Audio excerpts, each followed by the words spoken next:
எல்லாருக்கும் வணக்கங்க. ஒரு அற்புதமான பதிவில் உங்களை சந்திக்கிறேனுங்க. இந்த பதிவில் நான் சொல்லக்கூடிய விஷயம் நிறைய நண்பர்களுக்கு பயனுள்ளதாக இருக்க போகுது. அதில் எந்த விதமான மாற்று கருத்தும் கிடையாது. இன்றைக்கி இருக்கக்கூடிய காலகட்டத்தில் எல்லாருடைய பிரதானமான எதிர்பார்ப்பு என்னன்னா, என் கடன் பிரச்சனை எப்போ தீரும், அதுக்கு என்ன வழி, நான் போகாத கோவில் குளம் கிடையாது, பண்ணாத பரிகாரம் கிடையாது, யார் என்னென்ன சொல்கிறாங்களோ எல்லாம் செஞ்சுட்டேனுங்க, எங்கே ஆரம்பிச்சனோ அதே இடத்துல நான் இருந்துக்கிட்டு இருக்கிறேன்னு சொல்லக்கூடியவங்க நிறைய பேர் இருக்க தான் செய்கிறீங்க. மேஷ ராசியிலேருந்து மீன ராசி வரை ஒவ்வொரு ராசிக்கும் எந்த அடிப்படையில் கடன் பிரச்சனைகள் ஏற்பட்டிருக்கும், எந்த நேரத்தில் அதை நீங்கள் சரி செஞ்சுக்கலாம் அப்படின்றது மாதிரி தான் இந்த பதிவில் 100% துல்லியமாக உங்களுக்கு விளக்கத்தை கொடுக்குறேனுங்க. இந்த பதிவை நீங்கள் யாருக்கு வேணும்னாலும் அனுப்பி வைங்க. யாராவது ஒருத்தர் இவர் சொல்கிறது தப்பு அப்படின்னு சொன்னால் நீங்கள் என்ன சொன்னாலும் நான் கேட்டுக்கிறேனுங்க. ஒரு விஷயம், இது ஆதாரபூர்வமாக சொல்லக்கூடிய விஷயம். இப்போ வாயில் ஏதாவது வர்றது ஏதாவது ஒன்று சொல்லிவிடலாம் அப்படின்றதெல்லாம் கிடையாதுங்க. இது உங்களுக்கு புரியணுன்றதுக்காக தான் இந்த ஏற்பாடையை நான் செய்திருக்கிறேனுங்க. முதல்ல கடன் அப்படின்றது கர்மா. கடனால் வாழ்ந்தவங்களும் இருக்கிறாங்க, அதே கடனால் செத்தவங்களும் இருக்காங்க.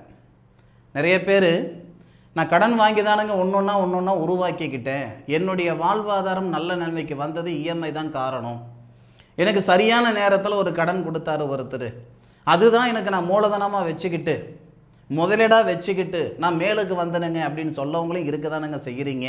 கடனால் தான் நானும் அழிஞ்சிட்டேனுங்க, என் குடும்பமும் அழிஞ்சு போச்சுங்கன்னு சொல்கிறவங்களும் இருக்க தான் செய்கிறாங்க. அப்போ கடன் அப்படின்றது கர்மா. கடன்ன்றது கர்மா.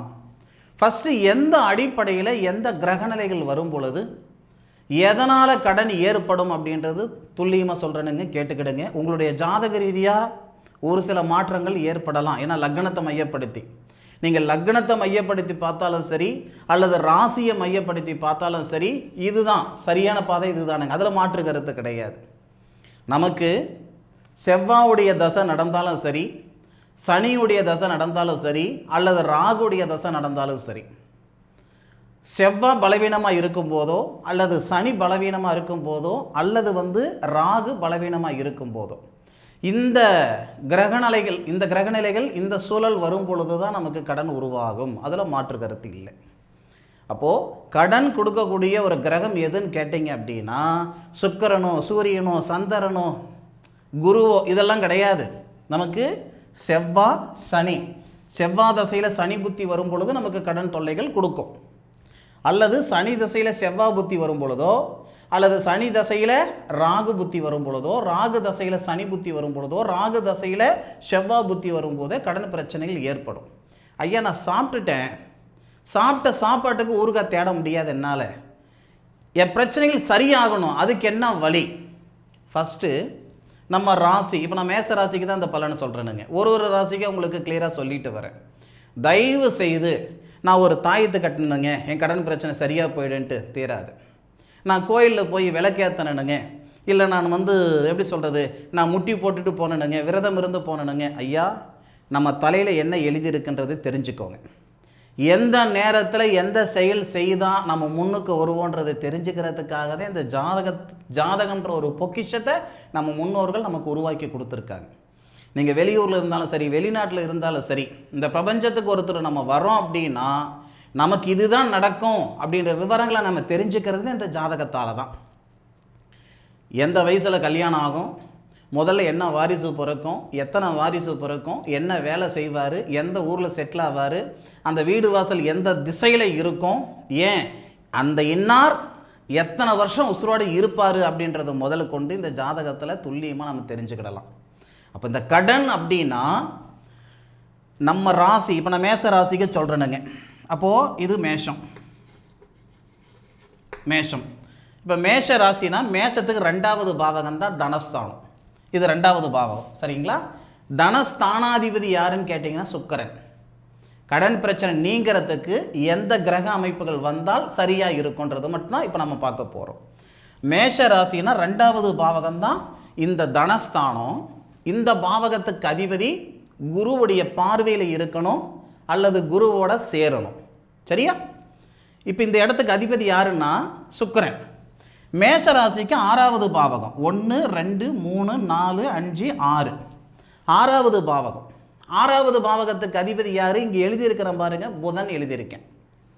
அப்போ புதன் சுக்கிரன் இந்த 6வது பாவகம் என்னன்னா நம்மளுடைய திறமையை வெளிக்காட்டக்கூடிய இடம் எதுன்னு கேட்டிங்கன்னா 6வது பாவகம். ருண ரோக சத்துருஸ்தானம்னு சொல்லுவாங்க.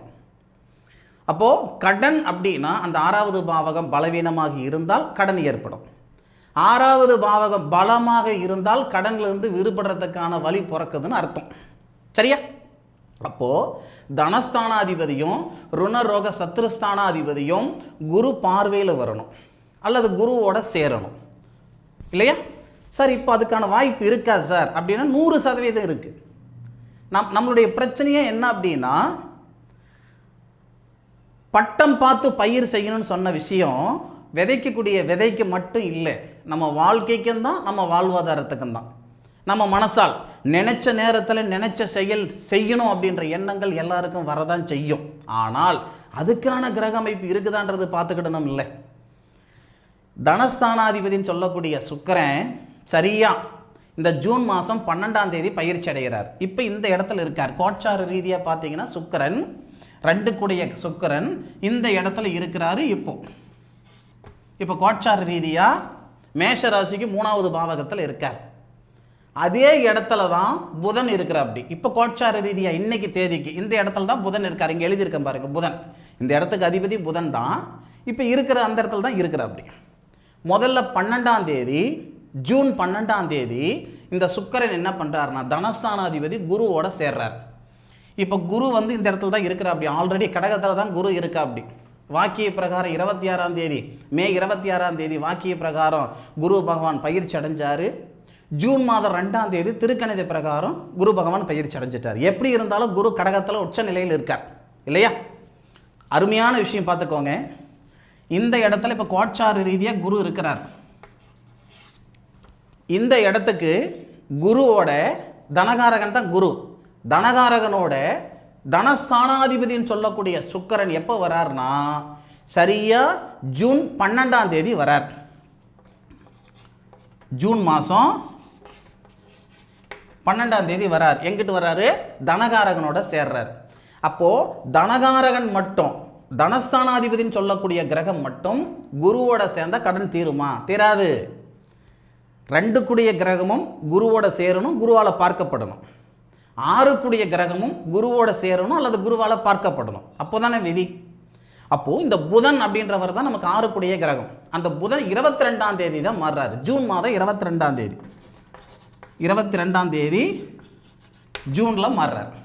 அப்போது ஜூன் 22லிருந்து ஜூலை 4ஆம் தேதி வரை சரியாக தெரிஞ்சுக்கோங்க. ஜூன் மாதம் 2026 ஜூன் மாதம் 22ஆம் தேதியில் இருந்து 22லிருந்து ஜூலை மாதம் 4ஆம் தேதி வரை 4 ஜூலை 2026 ஜூலை மாதம் அப்படின்னா நமக்கு 13 நாள் வரும். இங்கே எழுதுகிறேன் பாருங்கள். இந்த 13 நாள் அப்படின்றது இந்த பிரபஞ்சம் நமக்கு கொடுக்கக்கூடிய நேரம். எதுக்காகன்னா நம்மளுடைய பொருளாதாரத்தில் இருக்கக்கூடிய சங்கடங்களை சரி செஞ்சுக்கிறதுக்கு உண்டான நேரம். இதுக்கு இன்னும் ஆதாரம் கொடுக்குறேனுங்க. தனஸ்தானாதிபதி ருணரோக சத்துருஸ்தானாதிபதி குருவோட தனகாரகன் சொல்லக்கூடிய குருவோட சேர்றாங்க. அப்போ மேசராசிக்கு 4வது பாவகம் சுபஸ்தானம்னு சொல்லுவாங்க. சுபஸ்தானத்துக்கு வந்துடுறார். அப்போது தனஸ்தானாதிபதி சுக்கிரனும் ருணரோகஸ்தானாதிபதினு சொல்லக்கூடிய புதனும் தனகாரகன் சொல்லக்கூடிய குரு இந்த 3 கிரகங்கள் இந்த இடத்துல வந்துடும். எப்பத்திலிருந்து? ஜூன் 22லிருந்து ஜூலை 4ஆம் தேதி வரைக்கும். நல்லா புரிஞ்சுக்கோங்க. இந்த 3 கிரகங்களுடைய பார்வை நேராக நமக்கு மேஷராசிக்கு 10வது பாவகத்தை பார்க்குறாங்க. மேஷராசி இதுதான் மேஷம். இங்கிருந்து 1 2 3 4 5 6 7 8 9 10 இதுதான் 10. 10வது இடம்ன்றது என்னன்னா தொழில் ஸ்தானம். அப்போது நல்லா புரிஞ்சுக்கிடணும்.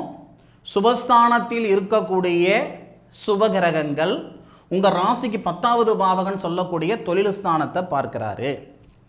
அப்போ தொழில் ஸ்தானாதிபதி யாருன்னு கேட்டிங்கன்னா சனி.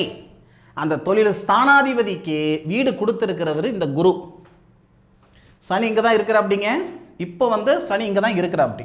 அப்போ சனிக்கு வீடு கொடுத்தவர் யாருன்னா குரு. குரு என்ன பண்ணுறாரு? தனகாரகன் என்ன பண்ணுறாரு? தொழில் ஸ்தானத்தை பார்க்கிறாரு. தனஸ்தானாதிபதியோட சேர்ந்து ருணரோக சத்ருஸ்தானாதிபதியோட சேர்ந்து தொழில் ஸ்தானத்தை பார்த்து தொழில் ஸ்தானாதிபதின்னு சொல்லக்கூடிய சனிக்கு வீடு கொடுத்து 9வது பார்வையாக பார்க்கிறார். இந்த வருஷத்திலேயே, இந்த 2026வது வருஷத்திலேயே இந்த 13 நாள் தான் உங்களுக்கு கடன் பிரச்சனையிலிருந்து நீங்கள் விடுபடுறதுக்கான வாய்ப்பு இந்த பிரபஞ்சம் கொடுக்கும். வருஷம் 365 நாளும் கொடுக்குமா? சத்தியமாக கிடையாது. மாதம் ஃபுல்லாக வருஷம் ஃபுல்லாக நமக்கு நல்ல நேரம் வரணும்னு அவசியம் இல்லைங்க. சம்பாதிக்கிற நேரம்ன்றது எல்லாருக்கும் எல்லா நேரத்துலையும் இந்த பிரபஞ்சம் கொடுக்கும். சாதிக்கிறதுக்கு உண்டான நேரம் அது கிடையாது. ஒரு சிலருக்கு ஒரு சில நேரத்தில் தான் இந்த பிரபஞ்சம் சாதிக்கிறதுக்கு உண்டான வாய்ப்பை கொடுக்கும். மேஷ ராசியில் பிறந்தவங்க, மேஷ லக்னத்தில் பிறந்தவங்க சாதிக்கிறதுக்கு உண்டான நேரம்னா உங்கள் கடன் பிரச்சனை நீங்கிறதே உங்களுக்கு சாதிக்கிறது தானுங்க. அப்போது ஜூன் 22 தேதியில் இருந்து ஜூலை மாதம் 4ஆம் தேதி வரை 13 நாள் அப்படின்றது தீராத கடன். நீங்கள் சொல்லுவீங்க இல்லையா, தீராத கடனாக இருக்கட்டும், கழுத்து பிடிக்கிற அளவுக்கு கடனாக இருக்கட்டும், இருக்கலாமா இருக்க வேணாமான்ற மனநிலையில் நான் இருக்கிறேனுங்க. ஐயா நீங்கள் என்ன வேணாலும் சொல்லிக்கோங்க, ஒன்று மட்டும் நான் சொல்கிறேனுங்க, உங்களால் சுமக்கக்கூடிய பாரத்தை தான் இந்த பிரபஞ்சம் உங்கள் தலையில் கொண்டு போய் வச்சுருக்கோம். உங்களால் சுமக்க முடியாத பாரத்தை ஒன்றும் இந்த பிரபஞ்சம் உங்கள் தலையில் கொண்டு போய் வைக்கல.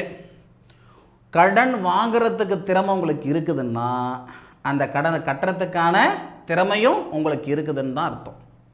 அப்போ அதுக்கான வாய்ப்பு இல்லாமல் தான் சிரமப்பட்டுட்டு இருந்தீங்க, சிக்கல் பட்டுக்கிட்டு இருந்தீங்க. ஊர் விட்டு போகலாமா, உலகத்தை விட்டு போகலாமா, மருந்து குடித்து செத்து போயிடலாமா, தூக்கு போயிட்டு செத்து போயிடலாமா, நாம் வாங்கின கடனுக்கு பொண்டாட்டி பிள்ளைங்களோட சேர்ந்து செத்து போயிடலாமான்ற மனநிலையிலெல்லாம் இருக்கிறவங்க நிறைய பேர் இருக்கிறீங்க. தயவு செய்து உங்களுக்கு நான் சொல்கிறது என்னன்னா, அந்த மனநிலையில் இருக்கிறீங்களா, 10 காசு எனக்கு தராதிங்க, உங்கள் ஜாதகத்தை எனக்கு அனுப்பி வைங்க. உங்கள் ஜாதகத்தை எனக்கு அனுப்பி வைங்க, 10 பைசா தராதிங்க. எப்போ பிரச்சனை சரியாகும், எத்தனை நாளுக்குள்ளே சரியாகும், நீங்கள் என்ன பண்ணால் சரியாகுன்ற விவரத்தை நான் சொல்கிறேனுங்க. உங்கள் குடும்பத்தை காப்பாற்றின புண்ணியம் எனக்கு வரட்டும். தயவு செய்து தவறான முடிவுகள் எடுத்துடாதீங்க. இந்த மாதிரி ஒரு சூழல் பார்த்து பேப்பரில் படித்து டிவியில் பார்த்து அந்த ஆதங்கத்தில் தான் இந்த பதிவை உங்களுக்கு நான் கொடுக்குறேன். சொல்லப்போனால் கிட்டத்தட்ட ஒரு 20 நாள் ஆகுது நம்ம யூடியூப் சேனலில் நான் பதிவு கொடுத்து. ரொம்ப பிஸியாக இருக்கேன். ஆனாலும் ஏதாவது ஒரு வகையில் நல்லது செய்யணுன்ற எண்ணத்தில் தான் இந்த விஷயம் பண்ணுறேன். ஜூன் மாதம் 22 தேதியிலிருந்து ஜூலை மாதம் 4ஆம் தேதி வரை மேஷராசியில் பிறந்தவங்க ஆணாக இருந்தாலும் சரி, பெண்ணாக இருந்தாலும் சரி, வெளியூரில் இருந்தாலும் சரி, வெளிநாட்டில் இருந்தாலும் சரி, இந்த நேரத்தில் இந்த பிரபஞ்சம் நமக்கு எண்ணம் சிந்தனை தெளிவாக கொடுக்கும்.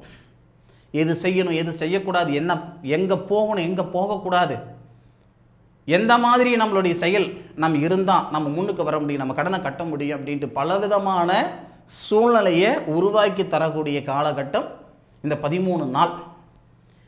13ன்ற நம்பரே பார்த்தீங்கன்னா வித்தியாசமான ஒரு நம்பர் தான், நிறைய பேருக்கு தெரியும். சரியா?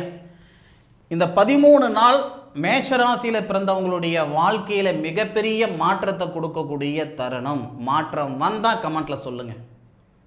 நிச்சயம் மாற்றம் வரும், அதில் மாற்று கருத்து கிடையாது. இந்த மாதிரி உங்களுடைய ஜாதகத்தை ஒரு முறை பார்த்தீங்கன்னா பலவீனமாக இருக்கக்கூடிய நீங்கள் பலமாயிடுவீங்க. நம்ம தப்பே அதுதானுங்க. ஒரு ஊருக்கு போகணுன்ற எண்ணம் மட்டும் நமக்கு வருதே தவிர அந்த பாதை எப்படி இருக்கும் அப்படின்ற யோசனை நமக்கு இல்லை. அடுத்தவன் போனால் நாமளும் போகிறோம். பழக்கப்பட்ட பாதையில் பயணிக்கிறதுக்கும் பழக்கப்படாத பாதையில் பயணிக்கிறதுக்கும் வித்தியாசம் இருக்குது.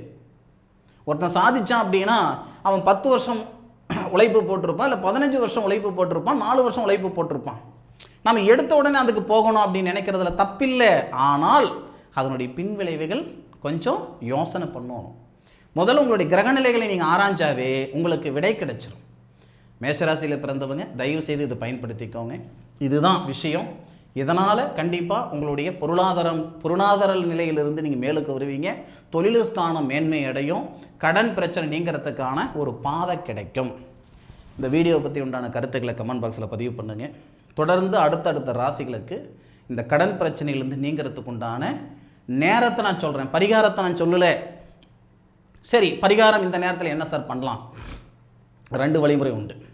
ஃபஸ்ட்டு நம்ம என்ன பண்ணணும்னா, இந்த நேரத்தில் நம்மளுடைய யோசனைகள் தெளிவாக இருந்தாவே நமக்கு போதுமானது. நம்ம செய்யக்கூடிய செயல் சரியாக இருந்தாவே போதுமானது.